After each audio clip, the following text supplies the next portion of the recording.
Russian Federation categorically condemn. Israel's proposed plan flies in the face of humanitarian principles. The United States has been working tirelessly to free the hostages and bring this war to an end, one that Hamas brutally started. Yet in the most delicate of moments, some member states remain unwilling to condemn the terror group responsible. We are equally concerned by the ongoing IDF Iron Wall operation in the West Bank of the Jordan River, as well as clashes between Israeli troops, settlers, and local civilians. Hamas continues to reject proposals from the United States, Qatar, and Egypt that would release the 58 remaining hostages who have now been cruelly held for 600 days and bring calm to Gaza.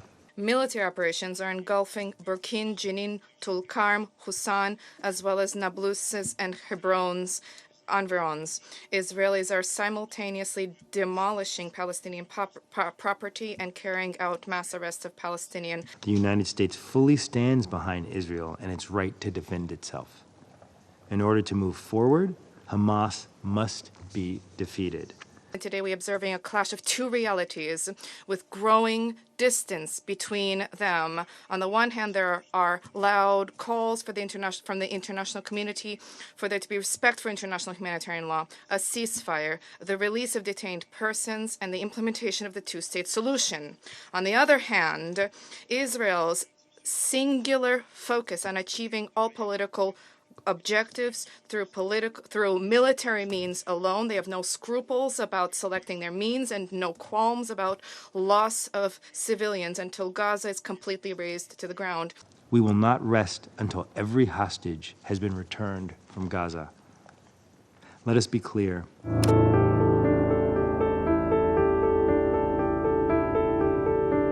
Thank you, Mr. President. And thank you, Coordinator COG and Dr. Sidwa, for your briefings. First, let me express condolences on the tragic murders of Israeli embassy officials Yaron Lachinsky and Sarah Milgram, an American citizen, at a Jewish community event last week in Washington. Yaron and Sarah were murdered for no other reason than the assailant wanted to kill Jews. It is horrific and shameful. We can and must do better to combat the sickening rise of anti-Semitism around the world. May their memories be a blessing. I think it's worth noting Yaron's final post before his murder on the social media platform X addressed anti-Semitism at the UN. Specifically, it condemned Under-Secretary General for Humanitarian Affairs Tom Fletcher for spreading anti-Semitic lies. When he addressed this council on May 13th, Under-Secretary General Fletcher used language invoking the charge of genocide against Israel. Last week, he claimed that 14,000 babies were about to die within 48 hours, an abject falsehood. These kinds of remarks are absolutely unacceptable for an official in his position. Last week, Yaron and Sarah were murdered simply for attending an event for young Jews. The irony? The event discussed finding ways to bring aid to Gaza. But that didn't matter. They were targeted because of who they were. The United States has been working tirelessly to free the hostages and bring this war to an end, one that Hamas brutally started. Yet in the most delicate of moments, some member states remain unwilling to condemn the terror group responsible. Forget that these actions endanger hostages. The actual outcome is condemning civilians in Gaza to remain under Hamas's control for another generation. For our part, the United States will continue its effort to bring about a diplomatic agreement that will free the hostages.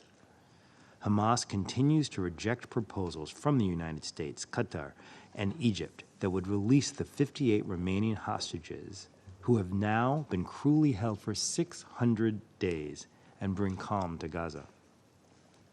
Every day, Hamas demonstrates its lack of regard for the Palestinians it claims to represent, all while it violently suppresses protests against its barbaric rule and diverts aid meant for civilians. The United States fully stands behind Israel and its right to defend itself. In order to move forward, Hamas must be defeated.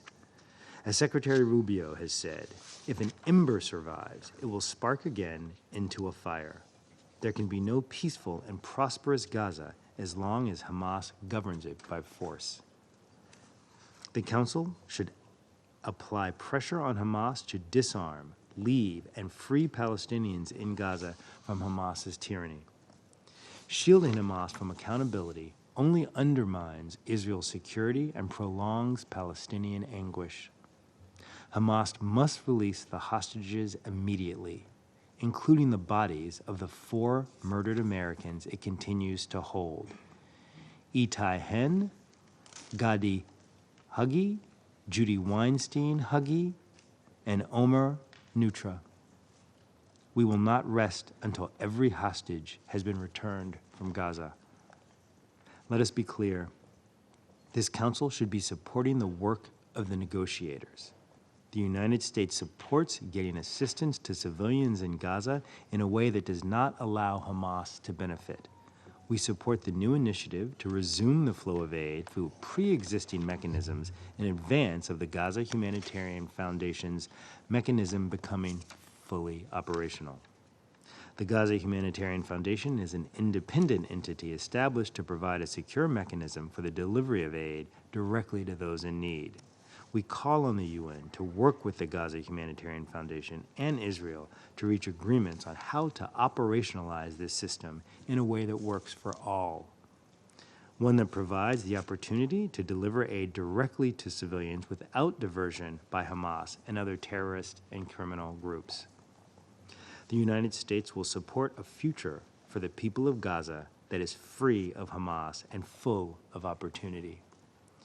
As President Trump emphasized during his recent visit, before our eyes, a new generation of leaders is transcending the ancient conflicts and tired divisions of the past and forging a future where the Middle East is defined by commerce, not chaos, where it exports technology, not terrorism, and where people of different nations, religions, and creeds are building cities together. The United States will do its part to help forge this new reality alongside Israel and our Arab partners. But at the same time, the United States stands with Israel in unequivocally rejecting any effort to unilaterally recognize a Palestinian state or impose conditions on Israel which would be an unconscionable reward for the heinous Hamas attack on Israel that massacred and brutally kidnapped Israelis and Americans. And now I give the floor to the President of the Russian Federation. Mr. President, we thank the UN Special Coordinator for the Middle East Peace Process ad interim Sigrid Kaag for the briefing on the situation in Gaza, as well as Dr. Sidwa for his testimony. We wish to take this opportunity to extend our solidarity with the humanitarian coordinator, Tom Fletcher, in connection with the attacks that targeted him after his latest briefing at the Security Council of the United Nations.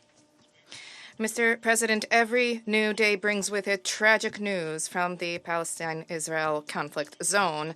News headlines are broadcasting the horrific shattering of new records. The number of dead children and women, journalists, humanitarian workers is staggering. Strikes targeting schools and hospitals are no longer shocking to anybody. They have long ago become the living nightmare of the residents of the Gaza Strip, and one can only guess at the conditions being endured in Gaza by those who stand ready to selflessly fulfill their humanitarian duty before the Palestinian people.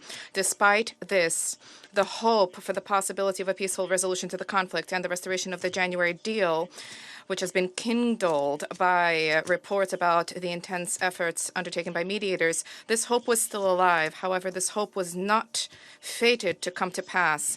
On 16 May, Israel launched the Gideon's Chariots operation, which has further exacerbated the suffering endured by peaceful Palestinian civilians. The biblical name belies the brutal aim of this operation, that is control over all of Gaza, the cleansing of the north of the enclave, of the north of the strip from its residents, and their forcible displacements to the south.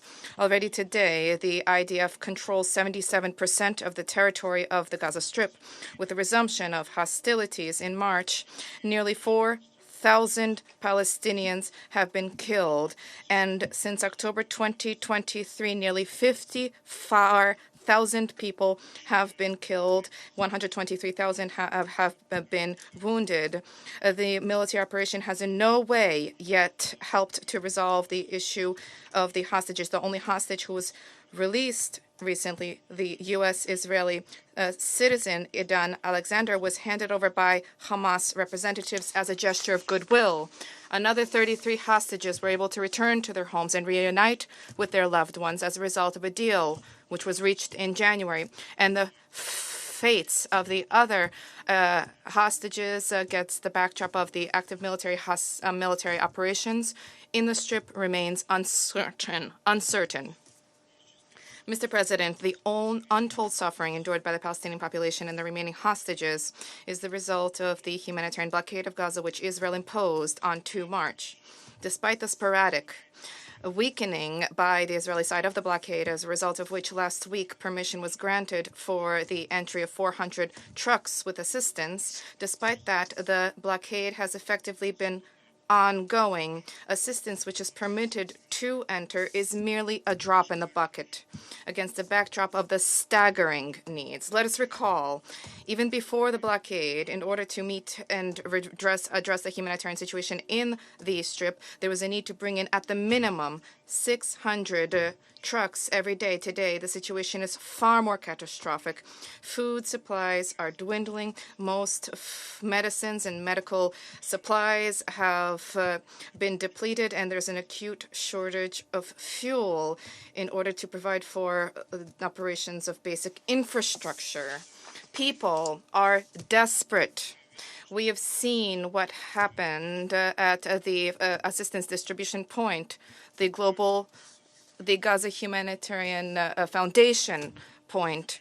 The humanitarian structures working on the ground unanimously proclaimed their readiness and have been proclaiming their readiness and, most importantly, their ability to provide the Gazan people with all basic goods and services as soon as Israel lifts the blockade and removes any and all obstacles for the delivery and distribution of humanitarian assistance, which the UN Secretariat and the majority of the membership of the Council, including the Russian Federation, categorically condemn. Israel's proposed plan flies in the face of humanitarian principles. This plan disregards the needs of certain categories of citizens, including those residing in remote regions, and on the whole, this jeopardizes the lives of both Palestinians and humanitarian workers.